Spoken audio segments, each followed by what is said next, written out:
নমস্কার বন্ধুরা, আজকে এসআইআর মানে ইনোভেশন ফর্ম যেটা ভোটার কার্ডের জন্য হচ্ছে এখন, এটা সব আশা করি প্রত্যেকেই জানো। তাই এটা নিয়ে কি করবে না করবে, কিভাবে ফিল আপ করবে, কি কি জমা দেবে, এর সঙ্গে কি রকম ছবি লাগবে, এই সমস্ত বিষয় নিয়ে বিস্তারিত আলোচনা করব।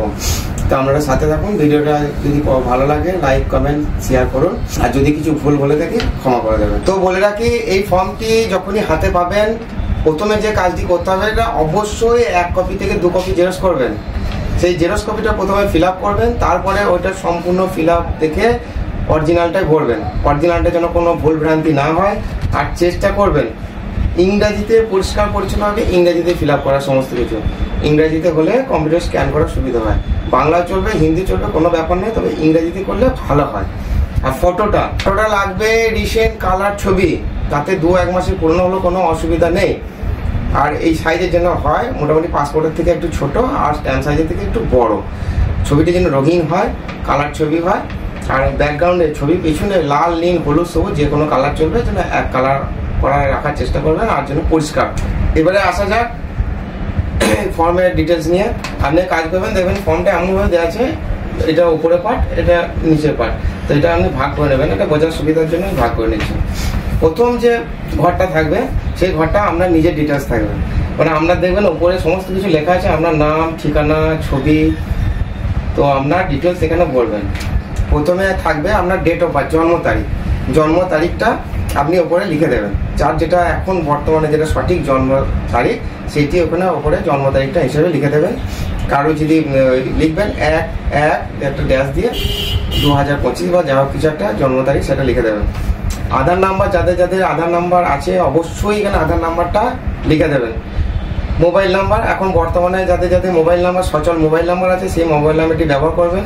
তারপরে নিচে আছে ফাদার নেম বা গার্জেন নেম, মানে পিতা বা অভিভাবকের নাম। এই জায়গাটাতে ছেলেদের ক্ষেত্রে বাবার নামটাই লিখবেন। আর গার্জেন হিসেবে যদি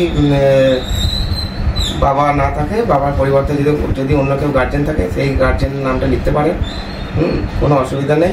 আর নিচে ভোটার কার্ডের নাম্বারটি ওনার লিখে দেবেন। যদি না থাকে ভোটার কার্ডের নাম্বার, না লিখলেও চলবে।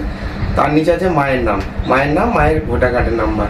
যাদের মায়ের নাম আছে মায়ের নাম লিখে দেবেন, মায়ের ভোটার কার্ডের নাম্বার লিখে দেবেন।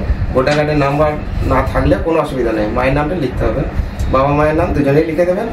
যাদের বাবা আছে মা নেই, বা মা আছে বাবা নেই, তাদের কোনো অসুবিধা নেই, দুটোর মধ্যে একটা ফিল আপ করলেও চলবে। আর স্পাউস নেম নিচে আছে স্বামী স্ত্রীর নাম, আর যাদের স্বামী আছে স্বামীর নাম লিখবেন, যাদের স্ত্রী আছে স্ত্রীর নাম লিখবেন, আর স্ত্রীর ভোটার কার্ডের নাম্বারটা নিচে লিখে দেবেন। এরপরে আসি নিচের ফর্মটায়। এটা বাঁ দিকে লেখা আছে 2002 সালের লিস্টে যাদের নাম আছে, আর ডান দিকে আছে 2002 সালের লিস্টে যাদের নাম নেই কিন্তু তাদের পরিবারে কারো না কারো নাম আছে, সেইটা ডান দিকে লিখতে হবে। তো এইটা ফর্ম ফিল আপ করার সময় আপনাকে 2002 সালের ভোটার লিস্টটা আপনাকে নেট থেকে ডাউনলোড করে নিতে হবে। তো সেইটা দেখে দেখে আপনাকে ফিল আপ করতে হবে। এখানে যাদের 2002 সালের লিস্টে নাম আছে, বাঁ দিকেরটি সেটাই লিখে দেবেন। ওখানে নামটি লিখবেন, যাদের নাম আছে সেই নামটি লিখবেন। তার নিচে ভোটার কার্ডের নাম্বারটা লিখবেন। যদি ভোটার কার্ডের নাম্বার না থাকে, ভোটার কার্ডের নাম্বার লেখার দরকার নেই। ওখানে রিলেশনের জায়গায় সম্পর্কের নাম লিখবেন, বাবা বা মায়ের নাম লিখবেন, তার সঙ্গে কি সম্পর্ক সেটা লিখবেন, জেলার নাম, রাজ্যের নাম, আর বিধানসভার নাম্বার। বিধানসভার নামটা আপনি ওখানে পেয়ে যাবেন, ভোটার লিস্টে প্রথম পাতাতেই ওখানে থাকবেন।